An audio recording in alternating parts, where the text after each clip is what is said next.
जाए तो उसमें ऋग्वेद में जल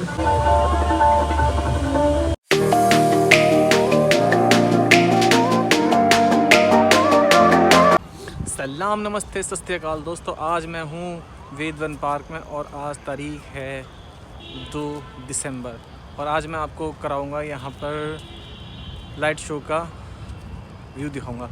मतलब लाइट शो नाइट में होता है जो 6 बजे स्टार्ट होता है और 6:20 पे ख़त्म हो जाता है और इसका टिकट आपको लगता है 20 रुपये। ठीक है, तो आप मेरे साथ ब्लॉग में बने रहें और देखें पूरा लाइट शो। ये पहले भी मैं एक बार आ चुका हूँ यहाँ पर, लेकिन मैं डे में आया था तो डे में मैं आपको दिखा नहीं पाया था। वो ब्लॉग भी मेरे चैनल पर पड़ा हुआ है या डिस्क्रिप्शन में उसका लिंक होगा, तो आप वहाँ से वो देख सकते हैं। तो ये रहा इसका टिकट, 20 रुपये का टिकट है। इसके साथ आपको मिलेगा ये बैंड जो आपको अपने हाथ पे बांधना है। लाइट शो की शुरुआत हो चुकी है। मित्र वरुण शक्ति इलेक्ट्रिसिटी का उदय होगा। अगस्त्य संहिता में विद्युत का उपयोग इलेक्ट्रिक को भोधाओ बैटरी बोन भी कहते हैं।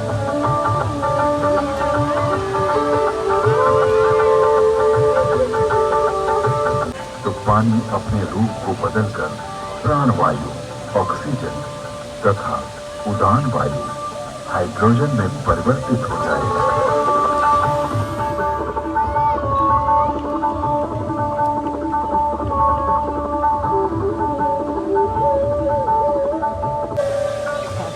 कृत्रिम स्वर्ण अथवा रजत के लेप को संस्कृति कहा जाता है।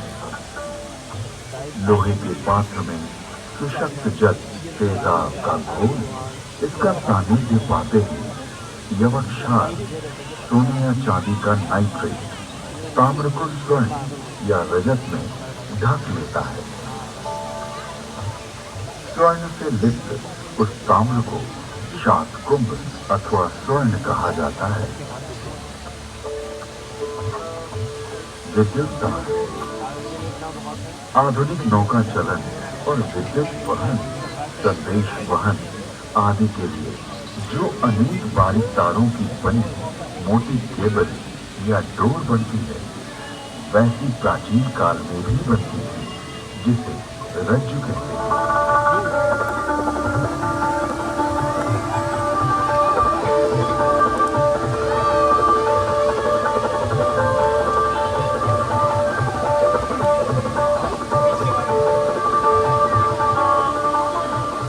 नौ तारों का सूत्र बनता है।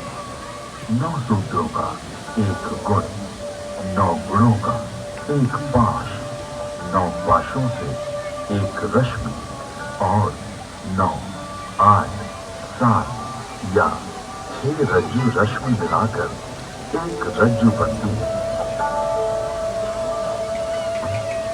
आकाश में उड़ने वाले गर्म गुब्बारे। इसके अलावा अगस्त्य मुनि ने गुब्बारों को आकाश में उड़ाने और विमान को संचालित करने की तकनीक का भी उल्लेख किया है।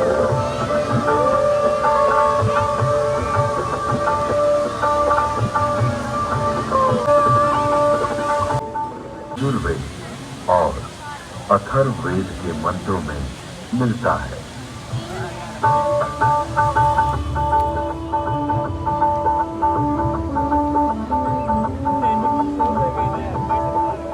यह पृथ्वी अंतरिक्ष के सामने रहते हुए सूर्य रूपी पिता की परिक्रमा करती है।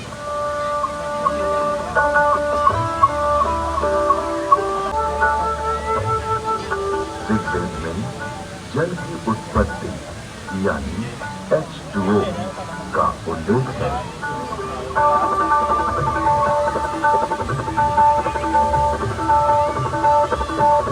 जल की प्राप्ति के लिए मैं पवित्र ऊर्जा एनर्जी वाले मित्र ऑक्सीजन और दोषों को नष्ट करने वाले वरुण हाइड्रोजन को ग्रहण करता हूँ। यजुर्वेद में सूर्य में उच्च जल तत्व यानी हीलियम का संकेत किया गया है। सूर्य के चारों ओर गैसों के समूह का उल्लेख ऋग्वेद में है।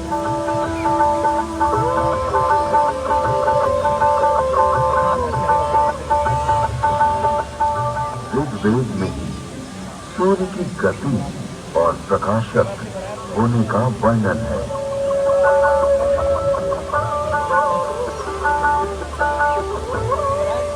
हे सूर्य, तू ऐसे वेद ले जो कि मनुष्य के ज्ञान से बाहर है, सबको दिखाई देता हुआ सदा चलता रहता है।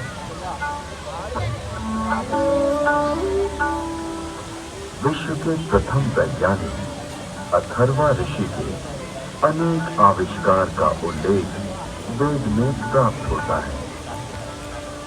एक, वृक्ष आदि से अग्नि, ऊर्जा। अथर्वा ऋषि ने मंथन, घर्षण, फ्रिक्शन से ऊर्जा उत्पन्न की।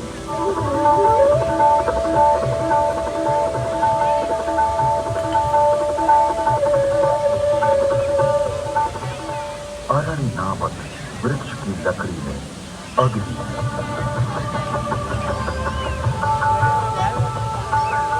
दो पत्थरों की रगड़ से अग्नि उत्पन्न होती है।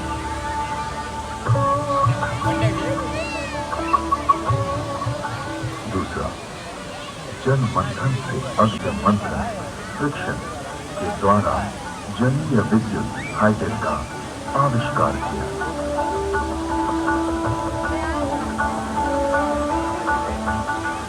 तीसरा, भूगर्भीय अग्नि, पुरुषीय अग्नि, फायर।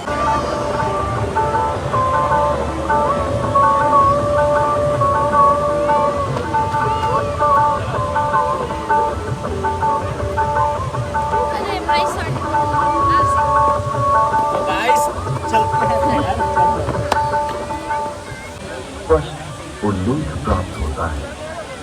इसके आविष्कारक वशिष्ठ एवं भारद्वाज बतलाए गए हैं।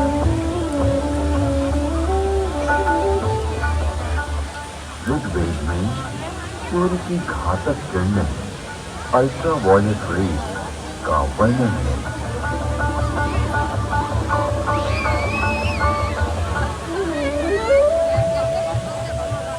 ऋग्वेद और अथर्ववेद में ओजोन लेयर का वर्णन है।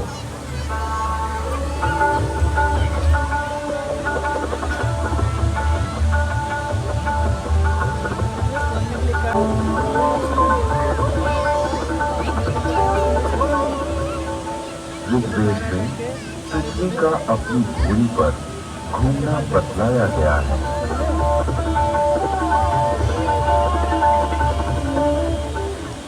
पृथ्वी की 7 परतों यानी स्ट्रेटा का उल्लेख ऋग्वेद में है।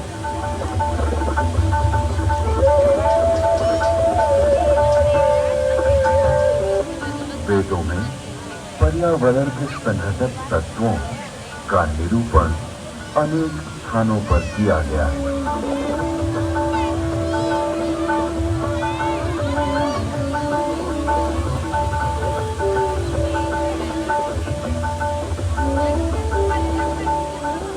जल,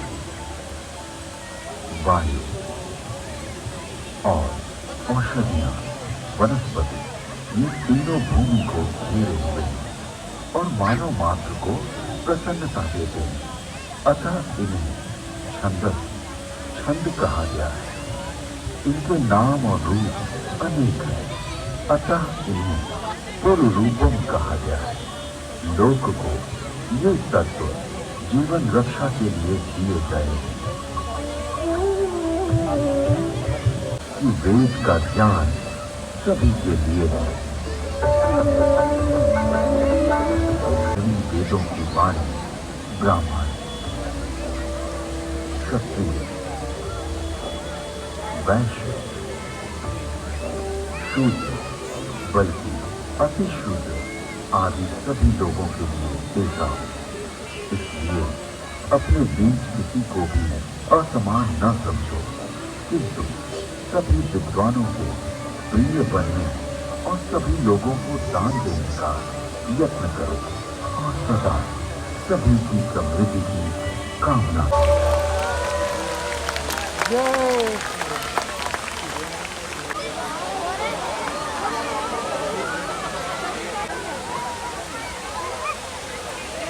तो अभी आया था मैं वेद वन पार्क में। यहाँ पर लाइट शो हुआ था जो कि ख़त्म हो चुका है। 20 मिनट का लाइट शो था और 20 रुपये इसका टिकट होता है। तो देख रहे हैं मेरे पीछे अब पानी है और यहाँ पर सारे लोग भी जा चुके हैं। तो चलिए अब हम भी चलते हैं, लाइट शो ख़त्म हो चुका है।